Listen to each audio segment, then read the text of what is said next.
Win Willow, and I'm doing a video on something that is new to me. It would be considered, I guess, a haul video, but what I really want to talk about is my inexperience with oracle cards. I've always been drawn to divination and fortune telling and that sort of thing for the past year or so. I guess I've really been most interested in pendulums.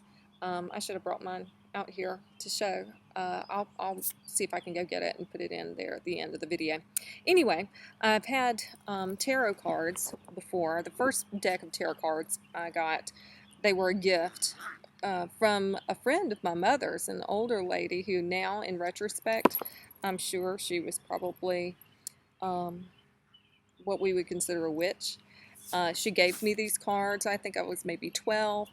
And I very much enjoyed playing with them, and I used a reference book every time I played with them, and that was pretty much something I just did for myself and my friends and my family.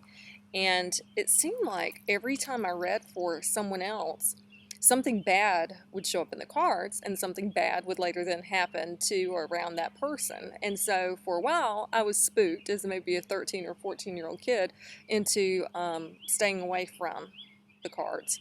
As a older teenager, I lost those cards. I won't say I lost them. I was in a situation where they were taken from me. I'll put it that way. And so, unfortunately, I don't have that first set of cards that were given to me. I did buy or purchase another deck, and I know you're supposed to have them gifted to you, but no one was in the mood to give me tarot cards, so I got my own tarot, and they ended up being just a basic Rider-Waite version tarot from like Barnes & Noble or somewhere like that. I got them maybe in 1997 or 98. And I've had them. This is the little book that comes with it. Here are the cards. You know, very basic Rider-Waite tarot. And I never really did much with them. Not to say that I never felt connected or never read with these. And I obviously I have. They're little, the box is more worn than the cards. But I don't know. I just, like I said, cards were never my first pick divination tool after that experience as a kid where it seemed like bad things were connected to me using them. So anyway, not until I joined the witchy community here on Facebook did I really start to rekindle my interest in using cards. As I see all these cool decks that are out there in a metaphysical shop or something, I just usually glance at them, admire the artwork, and walk on. Never really felt compelled to buy them until just recently. And I guess everything in life goes in stages, and maybe it just wasn't my time to use the cards or to be, you know, in that state of mind that I was going to learn and bond with the cards.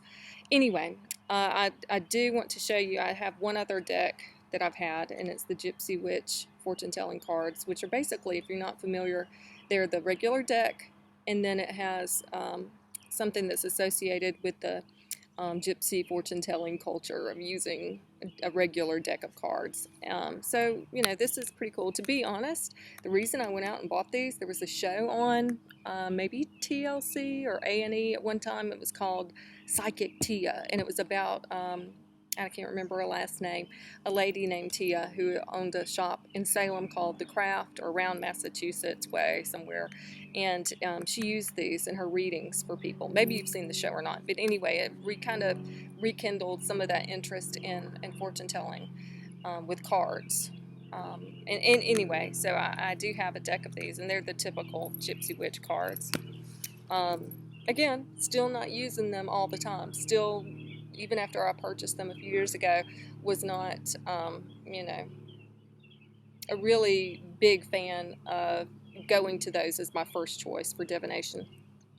All right, so anyway, I actually was a part of a Facebook conversation about cards, and I think it was Sunshine Morning Ray that had posed a question to Rhiannon about how many decks does she have now. I think insinuating that she started off with maybe minimal cards, kind of like me, but then as time goes on and you're watching these other ladies with their decks of cards and, you know, in their haul videos and commenting on, you know, them and reviewing them, you get interested and you get mesmerized by the artwork. And by, to me, I was mesmerized by the bond and the interest of these women with their cards. So I wanted to kind of feel that out a little bit. I've never owned oracle cards. I've owned, you know, spirit boards and things like that, but never an oracle deck. So I got on Amazon, which is where I get all my stuff, because I can get good prices. And I'm a Prime member and all that. But anyway, so I got on Amazon and I started to just look at the artwork on some of the decks, and I picked out a few that seemed to me that even if I didn't get into cards, even if I didn't find that this was something I wanted to spend my time working with, I would still not hate myself for purchasing it because it was beautiful art. So that's kind of how I picked these out, or I thought that was how I was going to pick them out. But then I start looking and I start getting interested in much more than that. I start reading what other people have written about them and that sort of thing. All right, so the first deck that I picked out is the Messenger Oracle. And this is by Raven Phelan, maybe I'm pronouncing that right. Obviously, I love the owl. My mother collects owls. So that was probably one thing that drew me to this deck. And also, you've got the fox here, which I consider my totem or spirit animal. So that was another draw. And beyond that, I just liked an earthy kind of deck. I was looking for that. I actually purchased the Wildwood Tarot as well, but I haven't received that yet. Okay, the size of the book is small, not overly detailed, which I've come to realize is kind of nice because it leaves room for personal interpretation, which is more valuable, I think, than anything that's written in the books, because it's just a means to tapping in, or at least for me, it's a means to tapping into your higher self or to other energies that work around you. The magic isn't inherent in the cards, it's inherent in you. Anyway, let me get this plastic thing off. Alright, so the back of the cards, and then some of the cards are quite exquisite. Let me see. Here's one that's called Need and Necessity.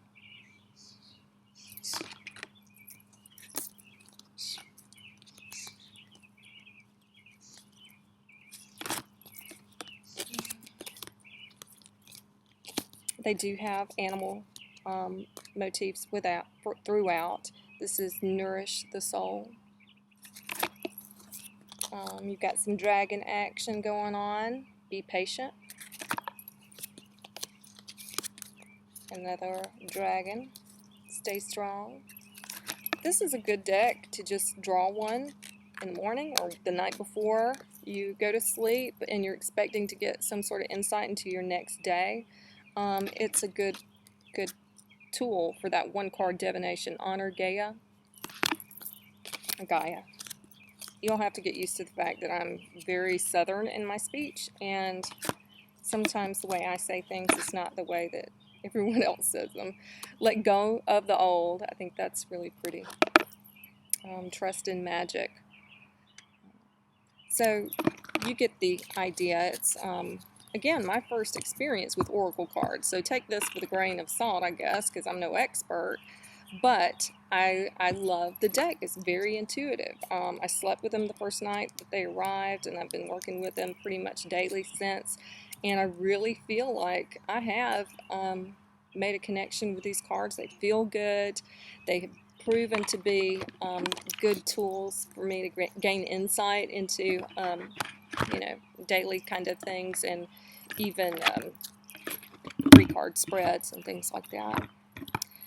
Anyway, I really, really like them, and being a novice, again, take that for what it's worth, but I highly recommend them. Actually, I worked with them for a few days and immediately ordered my mother, who owns no cards whatsoever. I ordered a deck for her immediately after falling in love with them. Alright, the other is the Fairies Oracle. by Brian Froud and Jessica Macbeth. Brian Froud is the classic artist that does the good fairy, bad fairy, and things like that kind of books. Exquisite artwork, exquisite. It comes with a bigger book, which I thought, wow, I'm going to see a lot of interpretation there and that sort of thing by being so big. And there is a lot of interpretation, but the most impressive thing about the book that I didn't expect was the writing. Jessica Macbeth is really, if you hear the jingling, it's my charm bracelet. Sorry. Jessica Macbeth is really a great writer, and she really gave me a better way of approaching the cards than I had previously been using in my mind. As what does the whole idea behind the magic in the cards or the magic in yourself. I followed her little walkthrough, which I wasn't ordinarily or originally going to do. I followed her little walkthrough at the beginning about getting used to the cards, picking out a card you like the best, picking out a card that you find unpleasant or mildly uncomfortable, and then interpreting the cards and certain things that you would do with the cards before you ever read or before you ever started using them for divination.